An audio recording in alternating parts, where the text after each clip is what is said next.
An example of a pool, if you were supposed to, if you're asked to define what a pool is, how would you define it? So it's where nutrients stored.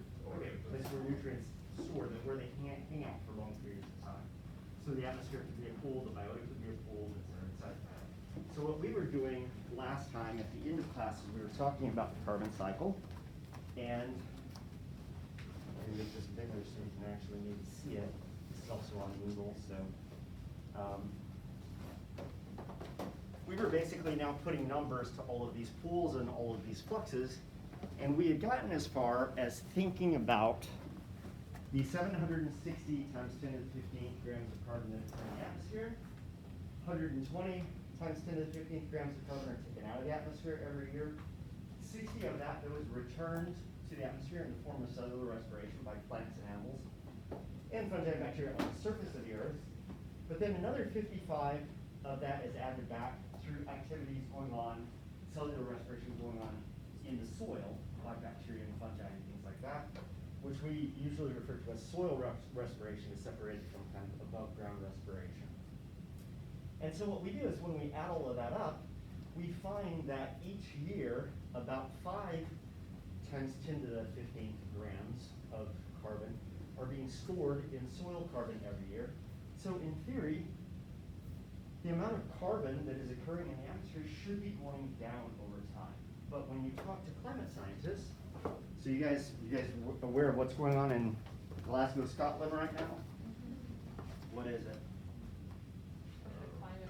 The climate conference, COP26. So scientists are concerned about rising carbon dioxide levels, but according to this model, carbon dioxide levels should be dropping. So what is our model not considering as we've gotten up around the horn so far?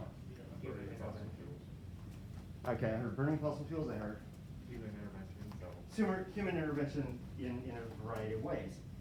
So we've accounted for photosynthesis, we've accounted for cellular respiration, we've accounted for these animals dying, that carbon going into the dead organic matter pool, being decomposed, and then sending 55 back to the atmosphere. And so we have this 5 times 10 to the 15th grams of carbon that is in storage. But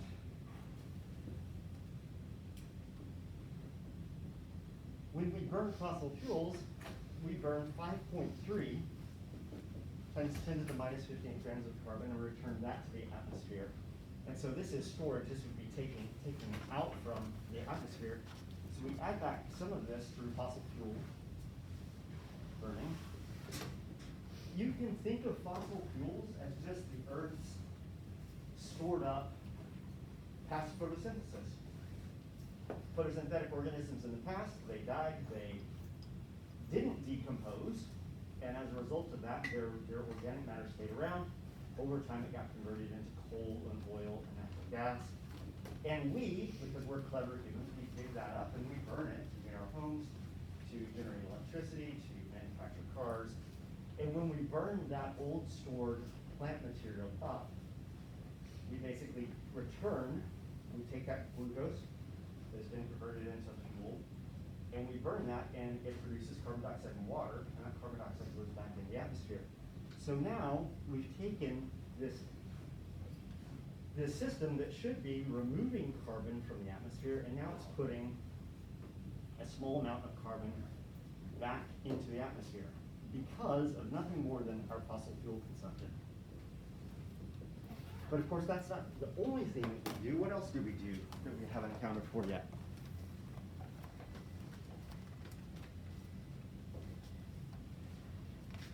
This component here is called volatilization due to fire and land change. And so one of the things that people do is we cut down forests in order to convert those to farmland. We cut down forests in order to use that lumber for building houses and whatnot.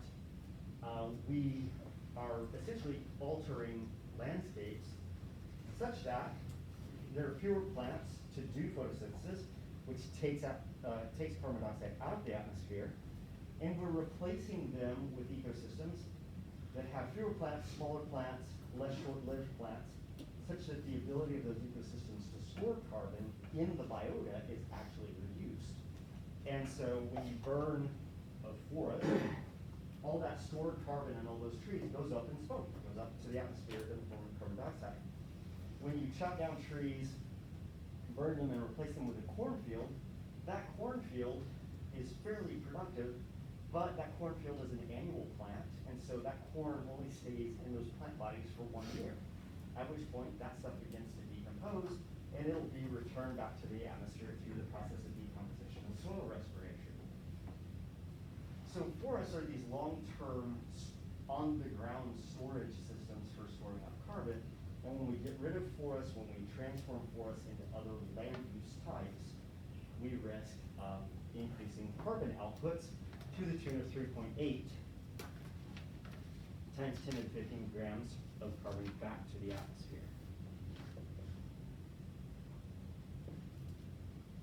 Which gives you 4.1 times 10 to the 15. And so, grams of carbon. So rather than a system that stores 5 times 10 to the 15 grams of carbon per year in soil carbon, through our activities, we convert that into a system that exports not quite 5 times 10 to the 15 grams of carbon back to the atmosphere. And that's actually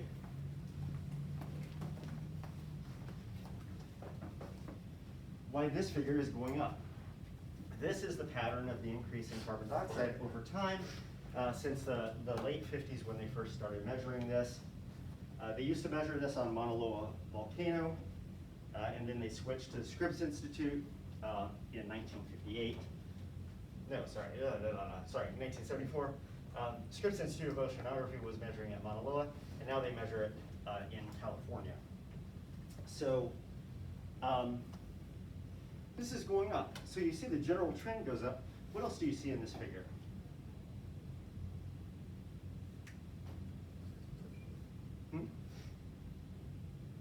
Somebody said something. I said it looks exponential.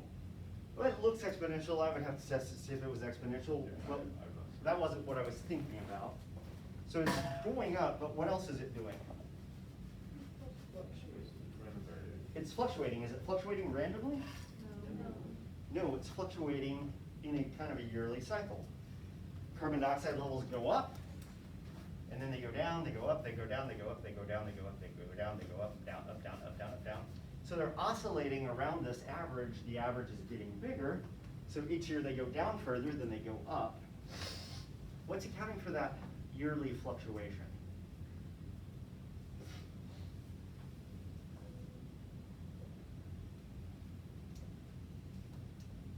You guys know something about the things that cause carbon to move in and out of the atmosphere?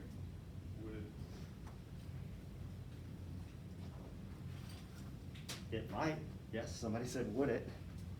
it was me. I'm thinking it's like seasonal change. Due to what being altering seasonal? Using heating inside, probably using more. Actually, that's not it. Look outside the window. And also Trees. trees. What are trees doing right now? Dropping leaves.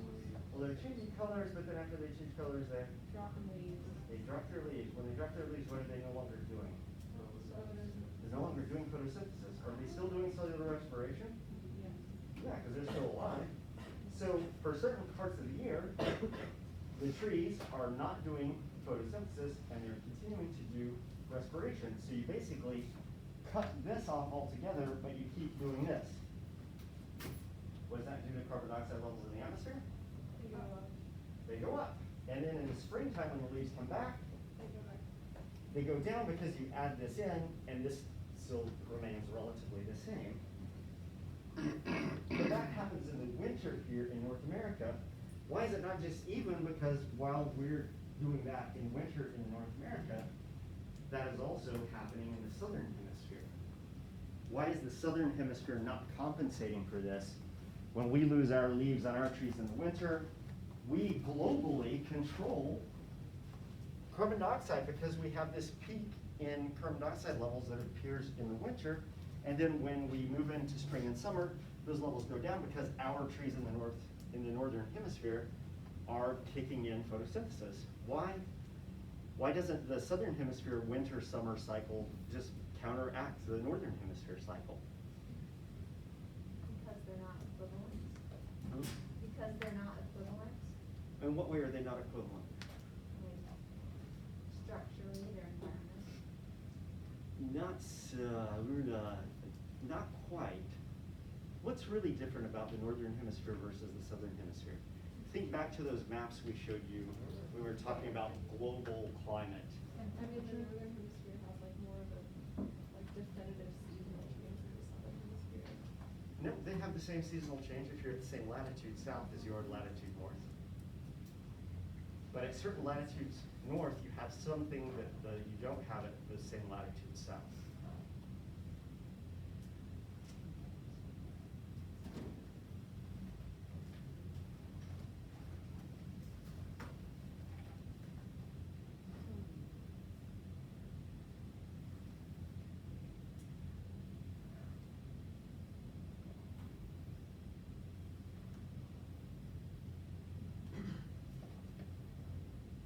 Anybody remember?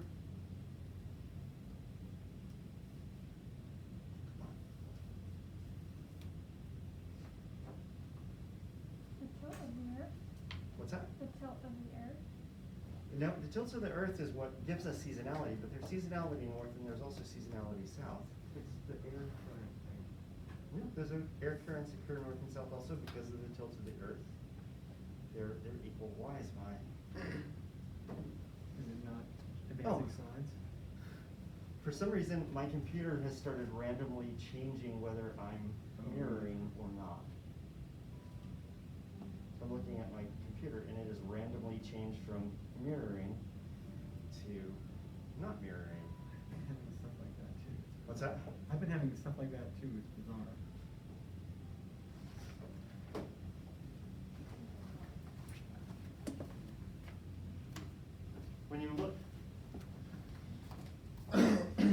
When you look at this cloud-free image of the Earth, what do you notice? Remember, the equator is somewhere right along in here. There's snow. Oh, What's that? there's snow. Well, so that's Antarctica down there. And Antarctica is always just kind of snowy. Some more landmass north and south. There's tons more landmass in the north than there is in the south. South America gets really thin and narrow as you get up to latitudes. We have a ton of land up here. Now, this is a Mercator projection of the Earth, so it makes the northern landmass look actually bigger, makes northern and southern landmasses look bigger than they actually are. Greenland, for example, looks huge relative to Australia, but that's because it's up in the northern latitudes. It's actually 7 times smaller than Australia. But even if you didn't illustrate this with this, you would still see that there's a lot more landmass in the northern hemisphere than the southern hemisphere, because many of the latitudes in the southern hemisphere are just ocean at those higher latitudes where we have land in the northern hemisphere. So for that reason, the If you were northern at this- hemisphere. Yep. If go you were ahead. at this latitude in South America and you got on a boat and sailed east, if you missed Tasmania, you can land again in South America. In South America without All the ever way around. touching land again. And that's a rough way to go around the world, but it's a Pretty- short way pretty around the awful. world. Those oceans are really not very kind down there. So that's the reason for the seasonality. This seasonality is driven by the northern hemisphere only because there's more land in the northern hemisphere that can affect this. So carbon is going up as a result, because this is one of the compounds that affects global warming. Global warming is going up. This is a figure from the Intergovernmental Panel on Climate Change, the IPCC report from a couple of reports ago, I think.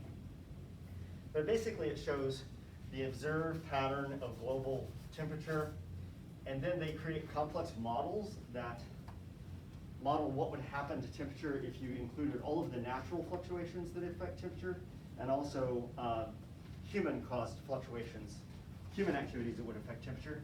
These dips, in most cases, are due to large volcanic eruptions. Volcanoes, if they're big enough, they can spew enough ash into the atmosphere. It actually shades the Earth at a global scale, and you can go through a couple of years of decreased temperature because of that. When you think of geoengineering, one of the ideas is to just put a bunch of junk, a bunch of dust up in the upper atmosphere to kind of mimic the effects of these volcanic eruptions.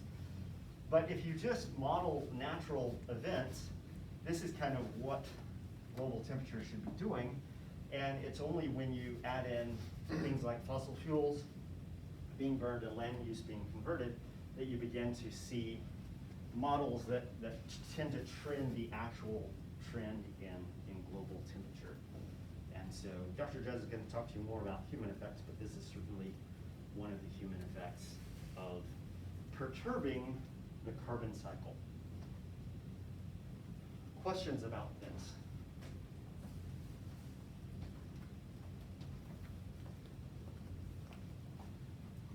So how do you study this? How do you learn this to be able to reproduce it on something like a test? One of the things that you could do is you could try and reproduce this figure. Identify what the pools are, identify what the fluxes are, and then try and just recreate the figure until you have the figure. If you can recreate this figure, then you should be able to answer any question that I might give you about the carbon cycle. Another way, once again, that you can do this is by making a table. So for the carbon cycle, we have a series of fluxes.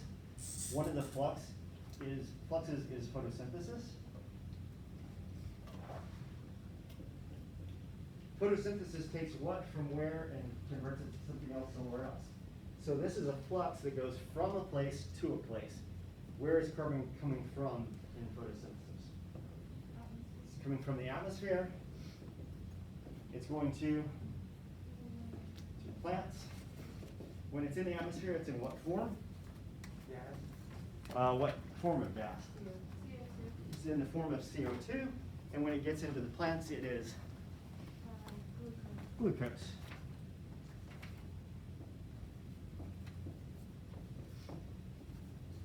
Who does this?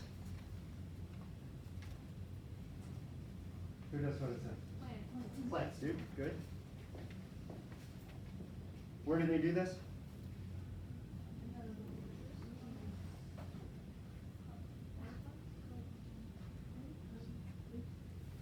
Well, they do it in their leaves, but in terms of these pools.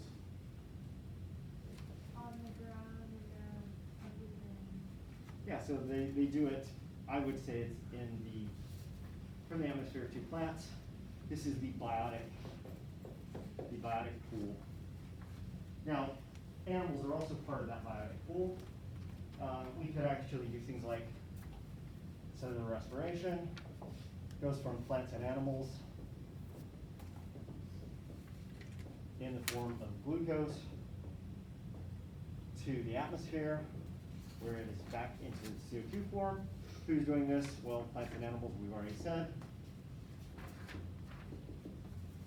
And once again, it's happening, this thing is happening, once again, in this biotic pool. You could also call this the biotic pool if you wanted to. It doesn't really matter. The important point is that when you say the biotic pool, you know you're referring to plants and animals. You could do this with decomposition. You know, it's going from soil, organic carbon to the atmosphere once again. Starts out as glucose. It ends up as carbon dioxide. Who's doing this? Mainly bacteria, but you could also add in things like fungi and insects and whatnot. And this is, of course, occurring in the soil being one of the pools. And you could do this for every flux that we have for the carbon cycle. When we get to the nitrogen cycle, you could also do this for every flux in the nitrogen cycle as well. If you have a table like this, you could then easily draw a picture of what the pools are, the various pools are, and then begin connecting them. I will not ask you to memorize what the sizes of these fluxes are, because it's not necessary that you memorize it, because it's going to change. You guys remember the other day when I asked you guys what the concentration of carbon dioxide was in the atmosphere, and I have a walking around number, In my head, that is 0.0034, and what did you guys find? 0.004 or 41. That's the problem with memorizing factoids. You live long enough, you're gonna have the wrong factoid because the world changes around you. So it doesn't matter. Those numbers are going to change over time because the world is changing, but the way the carbon cycle works is not going to change over time. And so that's what's important. If I want you to make specific statements about amounts, I will give you that figure and ask you to interpret it. Okay?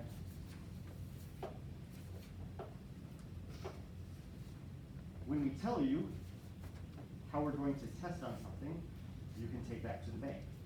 I will not ask you to produce numbers on the figure. If I want you to say something about the numbers on the figure, I will give you the figure and ask you to interpret it. I might ask you to draw the figure showing all the pools and all the fluxes and label it appropriately, but what I won't ask you to do is put numbers on it. Okay? Questions? All right, how are your thinking caps today? Average. What's that, average? Average. Okay. Nitrogen is more complicated. Sorry. So screw on the thinking cap because it's about to get more complicated. And the reason that it's more complicated is the base structure of this diagram doesn't change. Nitrogen is also what we consider to be a gaseous based nutrient cycling. We can divide nutrient cycles into whether they're more gaseous or more sedimentary, or they're a mixture of the two. And it refers to where we find the most amount of the stuff and where it moves around the most. And most of the carbon dioxide that we see is actually, that is available and moves around, is in the atmosphere. The same thing is true of nitrogen. So we still have the same pools. We have the atmosphere, we have the biota, we have the soil, but the routes that nitrogen takes are more complicated because the different forms that nitrogen can take are more diverse. And so that's what makes nitrogen cycling a little harder to latch onto. So, nitrogen. It's made up of two nitrogen molecules bonded together, but it's bonded together with 3 bonds. So 3 bonds of covalent bonds stick one nitrogen molecule to another nitrogen molecule. As a result, nitrogen molecules in the atmosphere are very difficult to break apart because they're held together by these three covalent bonds. Most of the atmosphere is made up of nitrogen gas, and this is the form that it takes. And because of this, it's hard to get access to it because the first step in getting access to it is taking these 2 nitrogen atoms and splitting them apart from one another. Because of a triple bond, that requires more energy. So the first thing that we need to think about is this process of nitrogen fixation. Dr. Judd talked to you about carbon fixation. When he talks about carbon fixation, what does he mean by that?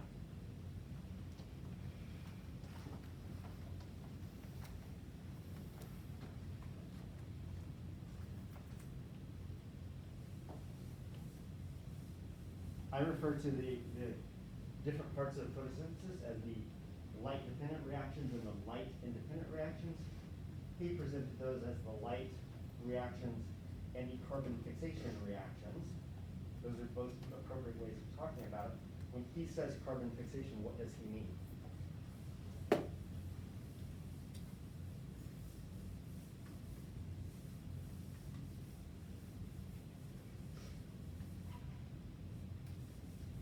I'm still listening.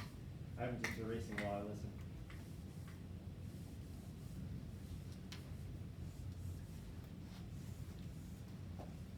Oh, see, I asked you how I asked you how your brains were, and you said that they're tired and kind of average. Now you won't tell me anything. So, Like when in photosynthesis, when like Rubisco like fixes CO2. okay, so the fixation process is when carbon dioxide gets captured and it gets incorporated into something that is actually useful to the plant. And you can think of that at a variety of different levels, whether it's combining CO2 to RUEP to produce 3 molecules of PBA, or you can think of it as just the end product of all of this, where you have glucose coming out at the end, but it's basically taking a non-useful form, an inorganic form, if you want to refer to it as this, of carbon, and converting it into an organic form of carbon, a form of carbon that is actually useful for organisms to use. So it's been fixed. It's been taken from a non-useful form and converted into a useful form. It's like taking, is this a bad analogy, Dr. Judd? It's like taking your broken car engine, taking it to the repairman, and getting it fixed so that now it is useful to you. Okay, it works for the fixed term, yeah. Okay.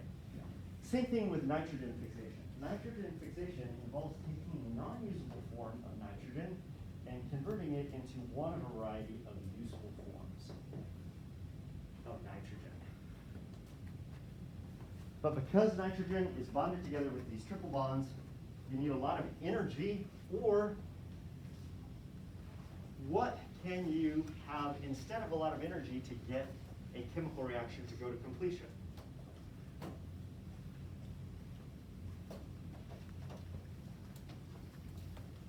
Catalyst? Hmm? A catalyst? A catalyst. What do you mean by a catalyst? Somebody else.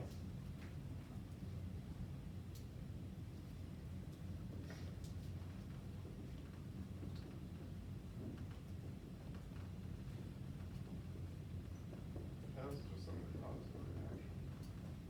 Cause a reaction to occur, to take place and go to completion, but without the addition of what?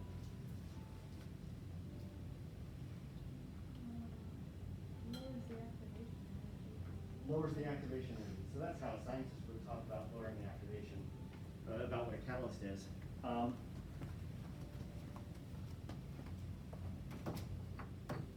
Here's a door. When you knock on wood, what are you knocking on? Thank you. Wood. What's the chemical composition of wood?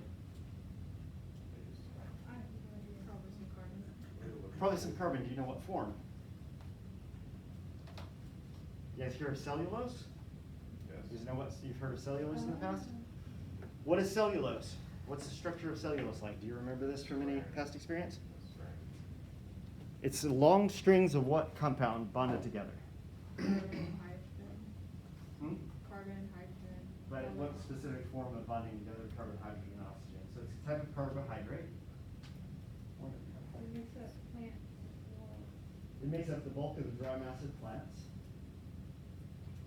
Do you know what the repeating unit is that makes up cellulose? Glucose. It's just a bunch of glucose molecules bonded to one another.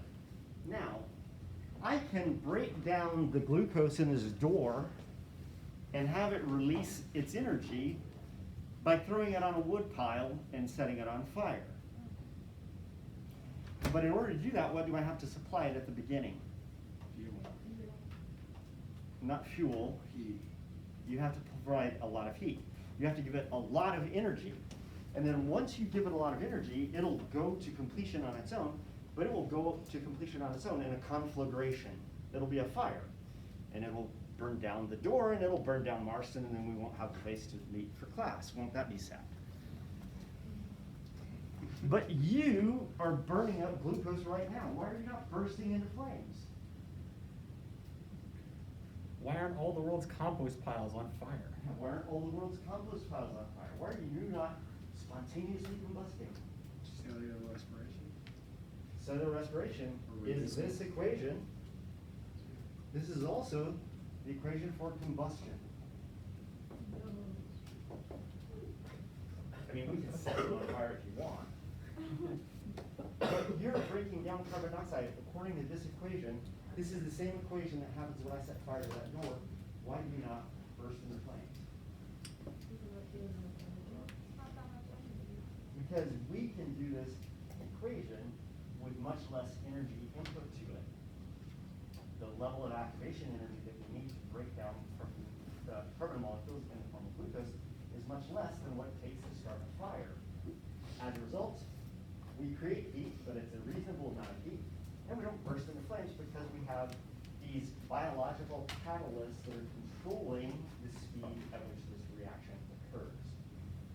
The door catches on fire and burns, and that's an uncontrolled reaction. Catalysts lower the amount of energy that you need to get the reaction to go to completion, and it also slows that reaction down in many cases because it's controlling the rate at which that reaction proceeds. What do we call biological catalysts? There's a name for it. Enzymes. Thank you very much. And you guys watch Stephen Colbert? Or any comedians? It's what's known in comedy as a long walk. It's a long walk to get to a particular destination. So when you have something like breaking apart nitrogen that requires a lot of energy, you can avoid all of that energy by having enzymes that actually help facilitate that equation, that reaction. Even so, it takes a ton of ATP to break nitrogen apart.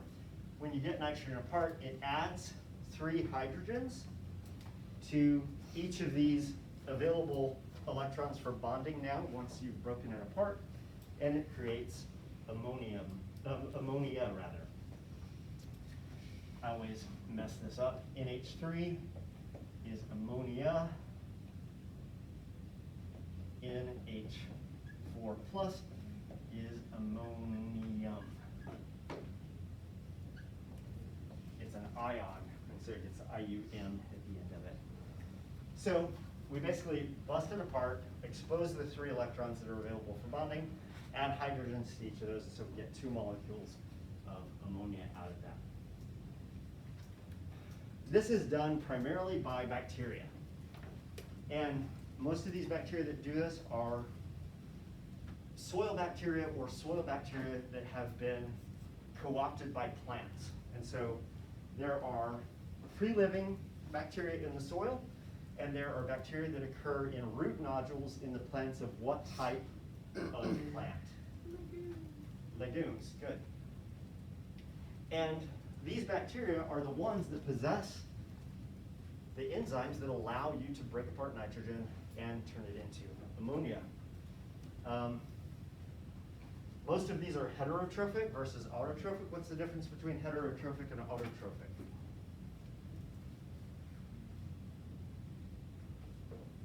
What does an autotroph do? Makes its own energy. Food is problematic because food includes both nutrients and energy. So I teach a course on food, and I have to talk to students a lot about the difference between food versus the energy components of food and the nutrient portions of food. So cyanobacteria do photosynthesis, which means that they create their own source of energy, glucose. Heterotrophs get their energy by doing what? Consuming other organisms. Might be autotrophs, might be other heterotrophs that they consume. So most of these bacteria eat other things. Some of these bacteria are capable of doing photosynthesis as well as fixing nitrogen. So once this nitrogen is made available to plants, then they can use it for making the kinds of things that they need to make. So nitrogenase, this is something you definitely need to know. Nitrogenase is the enzyme that facilitates this reaction. It contains molybdenum, iron, and sulfur. And so these are what we refer to as trace elements when we think about nutrition or when we think about nutrient cycling. There are elements that are necessary for life, but they occur in very small amounts, and they're actually needed in very small amounts.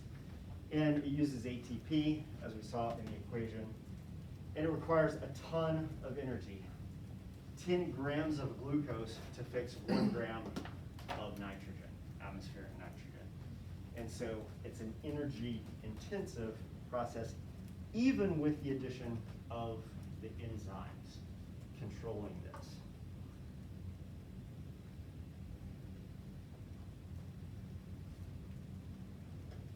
Questions so far?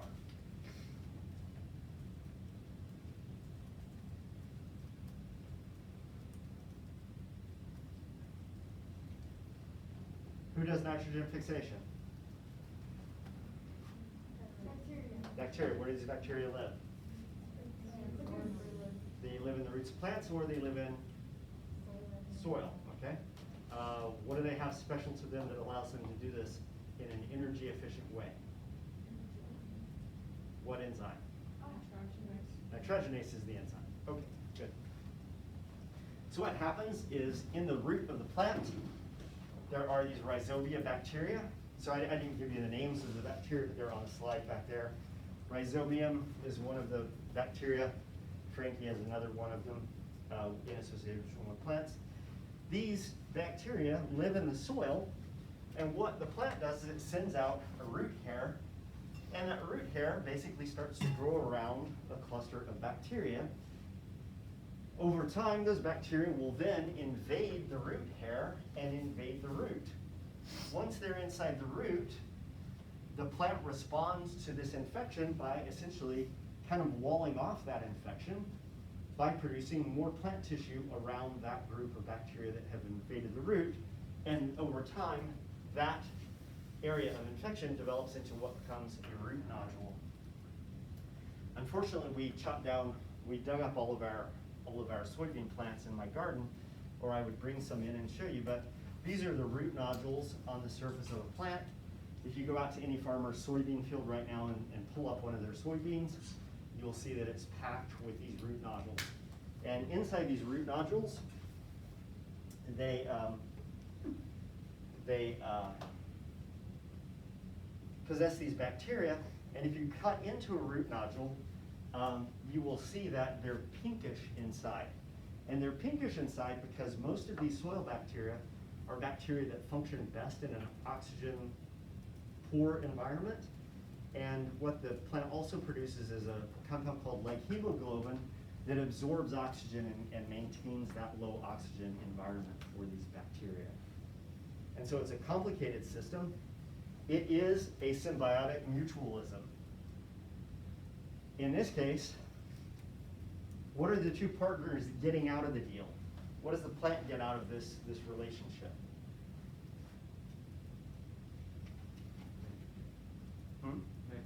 Gets nitrogen. What do the bacteria get out of this deal? Oxygen-free environment. Well, they get an oxygen-free environment, but they already had that in the soil. So if you've ever been buried alive, you'll discover soil is an oxygen-free environment. Or an oxygen-deprived environment, not necessarily free. What are they getting out of the deal? What are plants really good at doing?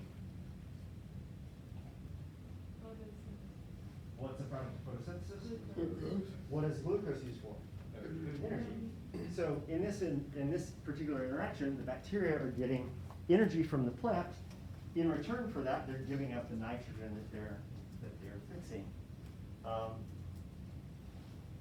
So plants benefit by having the nitrogen, and the bacteria benefit by getting an energy source. So when we think about fixation, before humans came along, so we can talk about perturbations to the carbon cycle, but we can also talk about perturbations to the nitrogen cycle. Before humans came along, the vast majority of nitrogen fixation was done by nitrogen-fixing bacteria, and a big chunk of that is done by nitrogen-fixing bacteria associated with plants.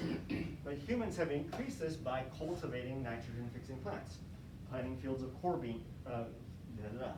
not corn beans, planting fields of soybeans and peas and things like this that are all nitrogen fixers. We also, when we burn fossil fuels, we emit nitrogen into the atmosphere also. That nitrogen falls back down to Earth and can enrich ecosystems through nitrogen deposition. But then there's this guy named Fritz Haber who back in 1897 invented a way of taking atmospheric nitrogen and creating ammonium nitrate out of this. It's called the Haberbosch Process, and it's how we make synthetic fertilizers. It's also how we make gunpowder as well. So back before the year 1900, we didn't really have inorganic synthetic fertilizers that farmers put on their fields. It was only really after World War II that we started doing that in any great amount. During World War II, the fertilizer production or ammonium nitrate production really ramped up in the United States to fuel the war effort, and after the war was over, we didn't need all that ammonium nitrate for making bombs and bullets and things like this, the gunpowder. And so many of those munitions plants that were built to support the war effort in World War II transitioned to creating synthetic fertilizers after World War II. So the Haberbosch process is the process by which they do that. So this atmospheric deposition can come down in rainfall and snow and stuff like that, or it can also just come down in the form of dust. So that's the first transformation. The first transformation is nitrogen fixation, going from the atmosphere to the roots of plants.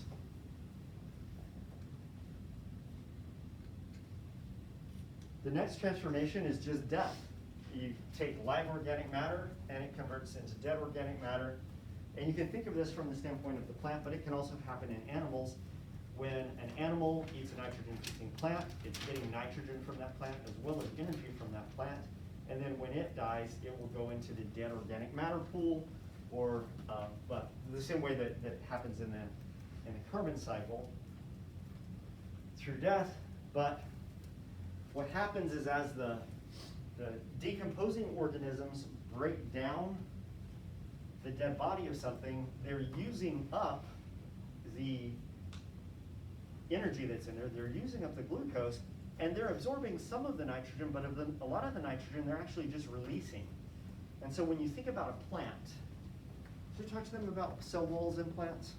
I don't recall. Not really. We haven't talked much about cell walls. So when I asked you about cellulose a little while ago, cellulose is really abundant in plants because the cell of the plant has a cell membrane.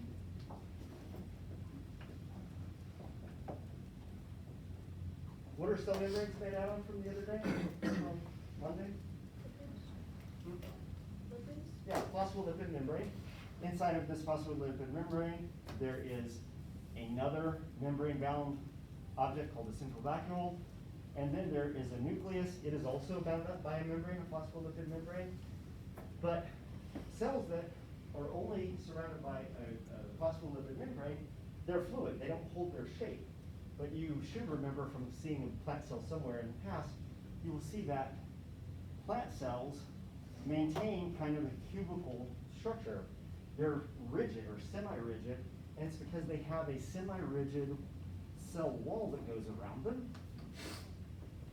And that cell wall holds that cell together and helps it keep its form.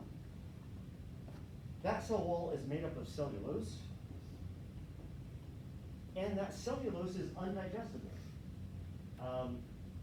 When you get older, you will be told by your doctor to eat more fiber. When your doctor refers to fiber, what he's basically referring to, he or she is basically referring to, is undigestible plant material. When we eat plants, when you eat broccoli, for example, I really like broccoli. I like the taste of it. I like the crunch of it. But one of the benefits of eating broccoli is it keeps your gastrointestinal system cleared out. And the reason it does that is because most of that broccoli you don't digest.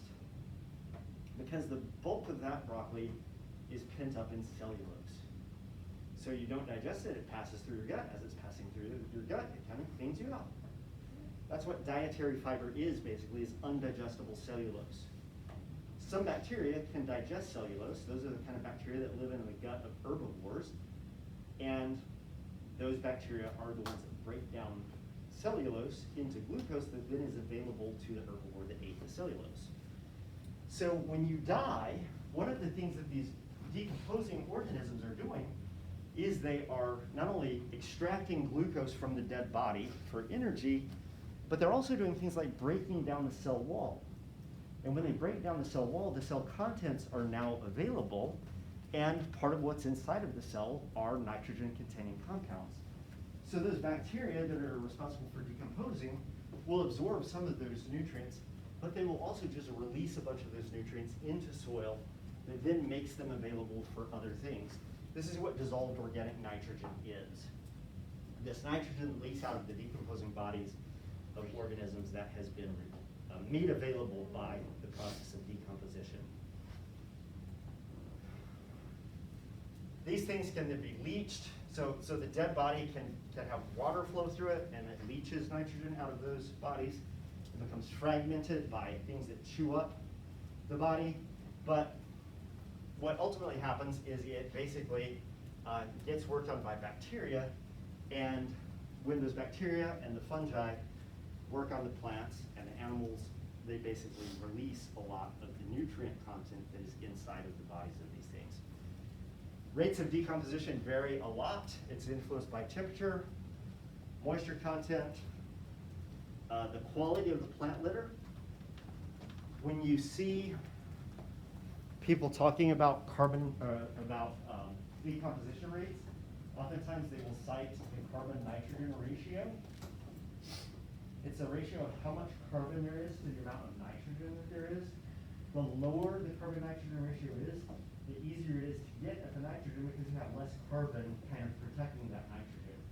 And so the less cellulose you have wrapping up your cells, the more accessible those cells are to the decomposers to get to. So low carbon nitrogen organisms decompose faster than high carbon nitrogen organisms.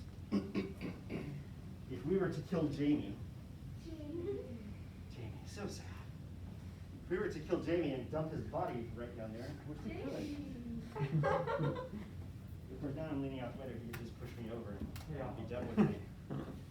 If we killed Jamie and dumped him out the window, how long would it take for Jamie to disappear? I'd say a month. Yeah, it happens relatively quickly. Why? Because Jamie has a low carbon to nitrogen ratio. His nitrogen is really easy to get to because he's not made up of cellulose protecting that nitrogen from decomposers. You're a low carbon nitrogen ratio guy. If we chop down a log that is the size of Jamie and throw it out there, how long is it going to take it to decompose?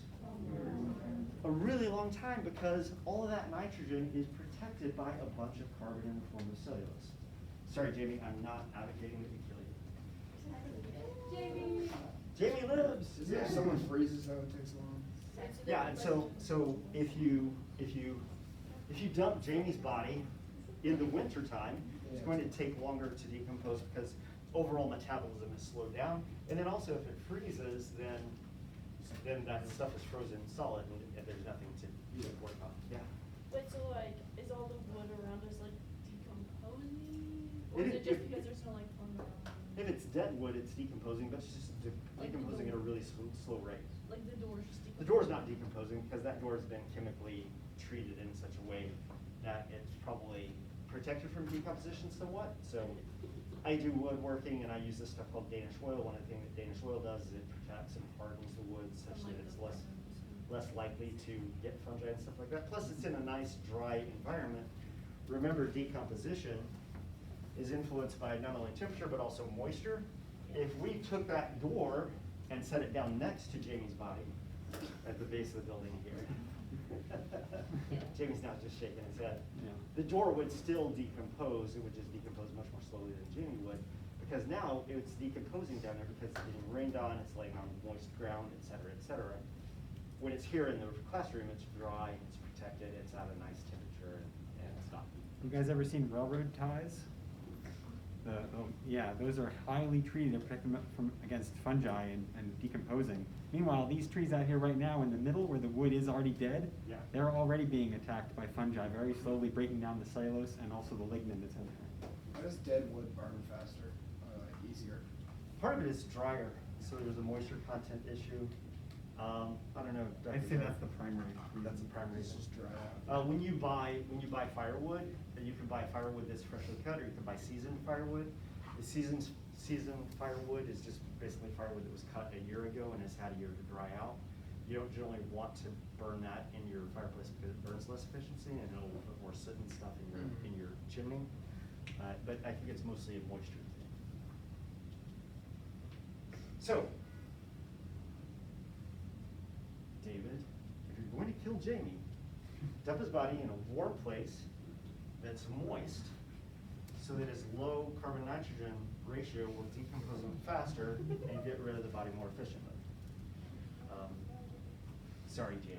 I really do want you to stick around, so I wouldn't hang around with David. What happens with the bones, man? Bones are different. That's calcium carbonate. So you have carbon is bonded to calcium. That's a much more stable molecule, and it decomposes much less quickly. You guys know what the most stable part of the body would be? Teeth. The teeth. That's why most vertebrate paleontologists study the fossil record of animal teeth rather than bones or fleshy parts. Yeah, so the first thing that goes is fleshy parts, the next thing that goes is bones, the last thing that goes is the teeth, if you're talking about vertebrate animals. So there's just like a bunch of teeth in the ground? Yeah, can be. And you can identify species from teeth. Yeah. Sure. The more soil disturbance, does that make it decompose faster? Oh. So soil disturbance can have a couple of effects. One of the things that soil disturbance can do is it can actually aerate the soil, which if you have bacteria that like a lot of oxygen, that might actually encourage microbial growth.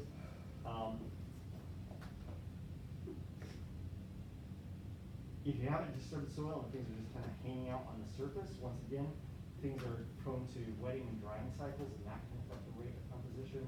If you spend too much time being dry, that slows down the rate of composition because it slows down the rate of growth of bacterial and fungal populations.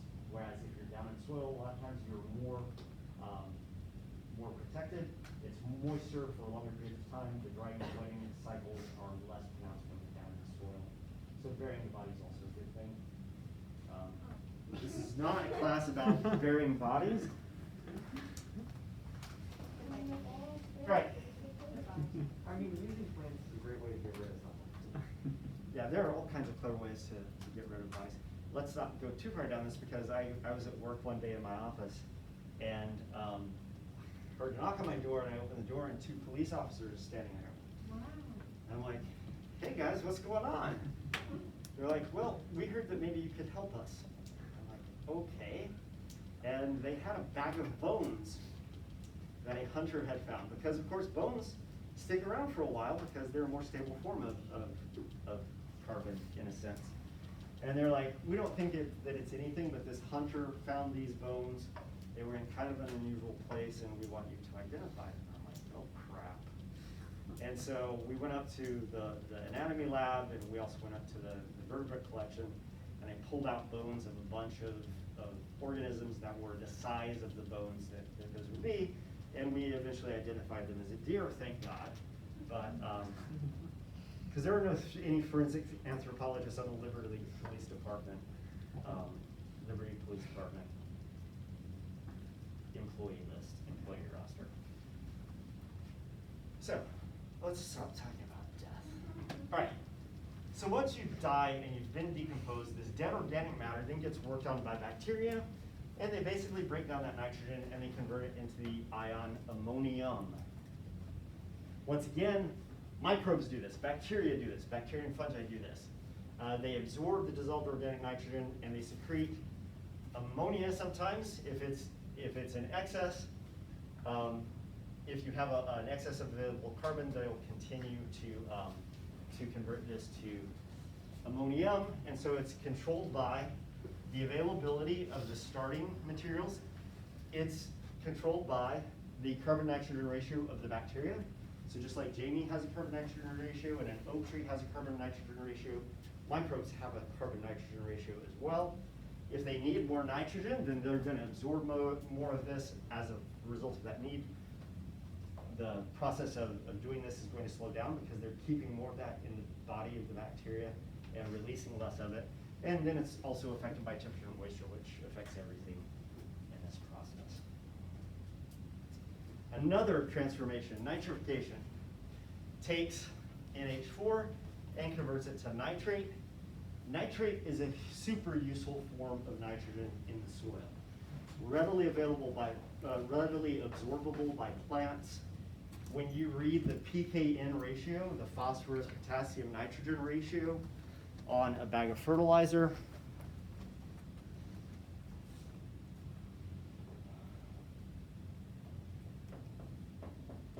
this is potassium, phosphorus.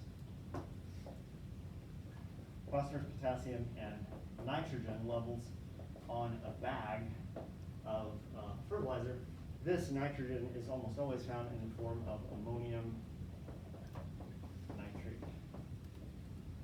so nitrate is super available to plants, which is why it's in plant fertilizer. And so once it's made to this point, it's really, really useful for plants to use. Once again, this is done by bacteria. They get energy from basically breaking down ammonium. And so the energy is not from glucose as much as it is from the energy contained in the ion ammonium.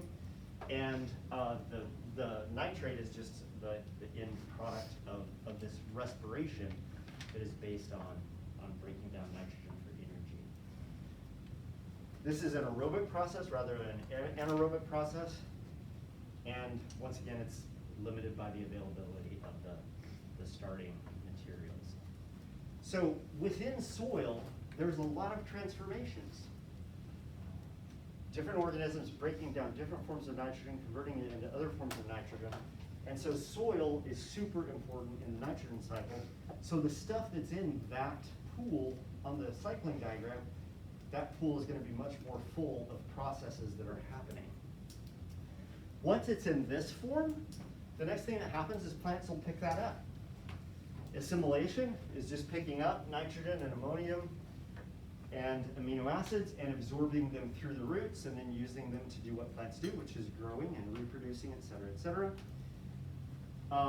So these are roots of different plants. We've seen figures similar to this. Roots basically make available to plants what is in the soil. Do plants have any organisms associated with their roots that help them assimilate substances that are in the soil? Beyond nitrogen-fixing bacteria, which we've already talked about.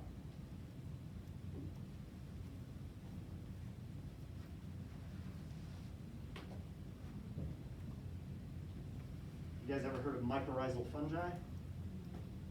No, nobody's heard. Anybody ever hear of mycorrhizal fungi? Okay, new material, totally new material. Mycorrhizal fungi, mycorrhizae is just basically literally fungus root. These are, once again, soil fungi. And these are fungi that come to be associated with the roots of plants. In some cases, they essentially encase the root of the plant. In other cases, they grow into the root of the plant. And so we have different types of mycorrhizae. Endomycorrhizae are the kinds of mycorrhizae that essentially invade and grow into the plant, as opposed to ectomycorrhizae, which kind of form these casts on the outside of plants. But in both cases, what these mycorrhizal fungi do is they take the volume of soil that is available to the plant in the form of roots, which you see as these big lines in this figure, and then the mycorrhizal fungi extend their fungal hyphae out into the soil, much past where the roots end. And so what those fungi do is they make available to the plant root a much bigger volume of soil. They absorb all kinds of things. They absorb phosphate, they absorb water, they absorb nitrogen, and they will shunt that to the plant roots. And when it gets to the plant roots, where the fungi are in close association with the plant roots, they will transfer those nutrients to the plant, and then of course, what does the plant give the fungi in return? Glucose, yep. And a lot of times we think of mycorrhizal fungi as being mainly important in moving nutrients to the roots, but a series of studies have demonstrated that they're also very important in expanding the amount of the soil that is available to the plant from the standpoint of water. So if you were to treat a plot of land that had mycorrhizal fungi, treat it with a fungicide that killed those mycorrhizal fungi, you would actually find those plants suffering more water stress as well as more nutrient stress. So it isn't just nutrients, but a big chunk of it is nutrients, but it's also water. What are they getting from it? Plant gets nutrients, and the fungi get energy. And so we just answered these two questions. So there's this term that we have in biology called the rhizosphere. And the rhizosphere is this portion of the soil that extends from the edge of the root out to distance from the root to the tips of the root hairs. So remember that these root hairs are just single extensions of single cells out into the soil. And so there's the main root, and then there are all these little fine root hairs coming off of the root, but those only extend a little ways away from the plant. And these root hairs increase the surface area for absorption of things from the soil, but they don't extend very far into the soil. But these mycorrhizal fungi can be associated with these roots, and they can extend the reach of the plant root further out into the soil, so that the plant now has access to a much greater volume of soil than they had without the benefit of these mycorrhizal fungi associations. All right, that was a ton of material. We're not even finished with all of the transformations. There's still a couple more to do. Trevor just put his head in his hands. Do you have any questions about this? Yeah. So whenever we are given like the equations for like each one. Oh, yeah. In what way are those gonna be used for like the test? That's a good question. The equations are on the board mainly so that you can see them. Uh-huh. I am way more interested in, for a particular transformation, for a particular flux, I am way more interested in you being able to tell me that nitrogen fixation goes from nitrogen that is in the atmosphere to nitrogen that is in the roots of plants.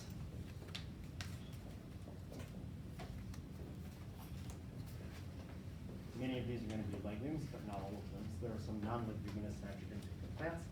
It starts out as atmospheric nitrogen gas, and it ends up as ammonia.